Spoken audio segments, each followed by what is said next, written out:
ప్రియమైన దేవుని బిడ్డలారా, 32వ దినపు సిలువ ధ్యానమునకు ప్రేమతో మిమ్మల్ని ఆహ్వానిస్తున్నాను. ఈ దినం మనం ధ్యానించడానికి ఏర్పాటు చేయబడిన అంశము the light of the world, ఈ లోకమునకు వెలుగు అనే అంశము మనం ధ్యానిస్తున్నాం. ఆదివారాలు మినహాయించి సిలువ ధ్యాన కాలంలో 32వ దినం ప్రార్థన చేసుకుందాం. మా మంచి కాపరి, మా ప్రియ పరలోకపు తండ్రి,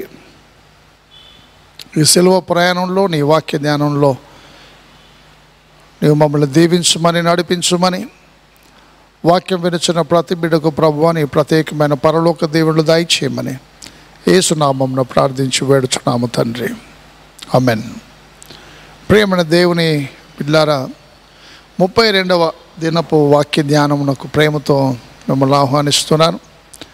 ఈ దినం the light of the world, లోకమునకు వెలుగు అనే అంశము మనం ధ్యానిస్తున్నాం. లోకమునకు వెలుగు అనగా యేసుక్రీస్తు ప్రభు కొండ మీది ప్రసంగంలో మీరు లోకమునకు వెలుగై ఉన్నారని మత్తయి సువార్త ఆయన 14వ వచనంలో మీరు లోకమునకు వెలుగై ఉన్నారు, కొండ మీద నుండి పట్టణము మరుగై ఉండనేరదు అని జ్ఞాపకం చేస్తున్నాడు. ఎవరిని ఉద్దేశించి మీరు లోకమునకు వెలుగై ఉన్నారంటున్నారంటే మనల్ని ఉద్దేశించి దేవుడు మీరు లోకమునకు వెలుగై ఉన్నారు అని జ్ఞాపకం చేస్తున్నాడు. దేవుని ప్రియమైన బిడ్డలారా, మనము లోకమునకు, మీరు లోకమునకు వెలుగై ఉన్నారు అనగా నీవు నేను మనమందరము లోకమునకు వెలుగై ఉన్నాం.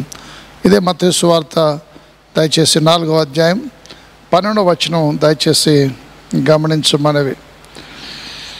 యోహాను చెరపట్టబడినని యేసు విని గలిలయకు తిరిగి వెళ్ళి నజరేతు విడిచి జెబులును నఫ్తాలియను దేశముల ప్రాంతములలో సముద్ర తీరము మందలి కపెర్నహూమునకు వచ్చి కాపురముండెను. జెబులును దేశమును నఫ్తాలి దేశమును యోర్దానుకు అవతలనున్న సముద్ర తీరమున అన్యజనులు నివసించు గలిలయ చీకటిలో కూర్చుని ఉన్న ప్రజలను గొప్ప వెలుగు చూచిరి. మరణ ప్రదేశములోను మరణ ఛాయలోను కూర్చుని ఉన్న వారికి వెలుగు ఉదయించెను. దేవుని ప్రియమైన బిడ్డలారా, చీకటిలో సంచరించు వారికి వెలుగు, మరణ ఛాయ గల దేశ నివాసుల మీద వెలుగు ప్రకాశించను అని యెషయా గ్రంథం 9వ అధ్యాయంలో కూడా మనం చూస్తాం. ఎవరు ఈ యొక్క లోకమునకు వెలుగు అనగా యేసుక్రీస్తు ప్రభువే ఈ లోకమునకు ఆయన వెలుగై ఉన్నాడు. యేసు ప్రభు స్వయంగా ఆయన లోకమునకు వెలుగై ఉన్నాడు. మీరు కూడా లోకమునకు వెలుగై ఉన్నారని ప్రభు సెలవిచ్చిన మాట నేను మీకు జ్ఞాపకం చేస్తున్నాను. యోహాను సువార్త 8వ అధ్యాయం దయచేసి 12వ వచనం గమనించమనవి. యోహాను సువార్త 8వ అధ్యాయం దయచేసి 12వ వచనం గమనించమనవి. ఇక్కడ మరలా యేసు నేను లోకమునకు వెలుగును, నన్ను వెంబడించువాడు చీకటిలో నడవక జీవపు వెలుగు కలిగి ఉండునని వారితో చెప్పాను. మత్తయి సువార్తలో మీరు లోకమునకు వెలుగై ఉన్నారని మనల్ని ఉద్దేశించి ప్రభు మాట్లాడిన విషయం చూస్తున్నాం. యోహాను సువార్తలో ప్రభు అంటున్నాడు, నేను లోకమునకు వెలుగై ఉన్నాను, నేను లోకమునకు వెలుగై ఉన్నాను. మరి ఆయన వెలుగు, ఆయన వెంబడించే బిడ్డలు, ఆయన నమ్మిన బిడ్డలు కూడా వెలుగై ఉన్నారు. వెలుగై ఉన్నటువంటి దేవుడు మేము ఆయన వలన విని మీకు తెలియజేయ వర్తమానం ఏమనగా దేవుడు వెలుగై ఉన్నాడు. చీకటి ఎంత మాత్రము ఆయనలో లేదు. మనం ఆయనతో అన్యోన్య సహవాసం కలిగే వారమైన ఎడల మరి ఆయన రక్తమందు మనల్ని కడుగుతాడు. యేసు రక్తము ప్రతి పాపము నుండి మనల్ని పవిత్రపరుస్తుంది అని వాక్యము తెలియజేస్తూ ఉంది. మనం ఆయనతో అన్యోన్య సహవాసము కలిగిన ఎడల మనం అబద్ధం ఆడక అబద్ధము ఆడుతూ సత్యమును జరిగింపుకు జరింపకుందాము. అయితే ఆయన వెలుగులో ఉన్న ప్రకారం మనమును వెలుగులో నడిచిన ఎడల అన్యోన్య సహవాసము గలవారమై ఉందుము. అప్పుడు ఆయన కుమారుడైన యేసు రక్తము ప్రతి పాపం నుండి పవిత్రులుగా చేయను. ఆయన వెలుగులో ఉన్నట్లు మనము వెలుగులో ఉంటే అన్యోన్య సహవాసం గలవారమై ఉంటాం. అంటే ఆయన వెలుగు, మనము వెలుగు. మనం ఒకవేళ మనం చీకట్లో ఉండి వెలుగులో ఉన్నామని చెప్తే మనం అబద్ధం ఆడుచు సత్యమును జరిగింపకుందుము. అప్పుడు యేసు రక్తము అది పని చేయదు. మనం అబద్ధం ఆడుతున్నాం. మనం వెలుగులో ఉన్నామని చెప్పి చీకట్లో ఉంటే అన్యోన్య సహవాసం ఉండదు. ఆయన వెలుగై ఉన్న ప్రకారము మనమును వెలుగులో నడిచిన ఎడల మనం అన్యోన్య సహవాసము గలవారమై ఉందుము. అప్పుడు ఆయన కుమారుడైన యేసు రక్తము ప్రతి పాపము నుండి మనల్ని పవిత్రులుగా చేస్తుంది. దేవుని ప్రియమైన బిడ్డలారా, నేను లోకమునకు వెలుగై ఉన్నానని ప్రభువు చెప్పిన మాట యోహాను సువార్తలో, మత్తయి సువార్త కొండ మీద ప్రసంగంలో మీరు లోకమునకు వెలుగై ఉన్నారని ప్రభువు చెప్తున్నాడు. మరి కొండ మీద ఉండు పట్టణము మరుగై ఉండ నేరదు అనగా మీరు కూడా కొండ మీద ఉండే పట్టణం వలె ఉన్నారు. కాబట్టి వెలుగుమయమైన జీవితము, చీకటి పాపమునకు సాదృశ్యము, వెలుగు పరిశుద్ధతకు సాదృశ్యం. చీకటిలో నుండి తన వెలుగులోనికి పిలిచిన వారిని గుణాతిశయములను ప్రచురము చేయ నిమిత్తము ఆయన మనల్ని రాజులైన యాజక సమూహమును, పరిశుద్ధ జనాంగమును, దేవుని సొత్తైన ప్రజలుగా దేవుడు మనల్ని ఏర్పాటు చేసుకున్నాడు. ఒకప్పుడు మనం చీకట్లో ఉన్నాం, సాతాను అధికారంలో ఉన్నాం, ఒకప్పుడు అంధకారంలో ఉన్నాం, పాపములో ఉన్నాం. ఆ పాపము నుండి వెలుగై ఉన్నటువంటి దేవుడు ఆయన లోకమునకు వెలుగై ఉన్నాడు. Jesus Christ is the light to the world. ఆయన లోకమునకు వెలుగు. ఆయన మనల్ని అంటున్నాడు, you are the light to the world. మీరు లోకమునకు వెలుగై ఉన్నారు. కొండ మీద ఉండే పట్టణము మరుగై ఉండనేరదు.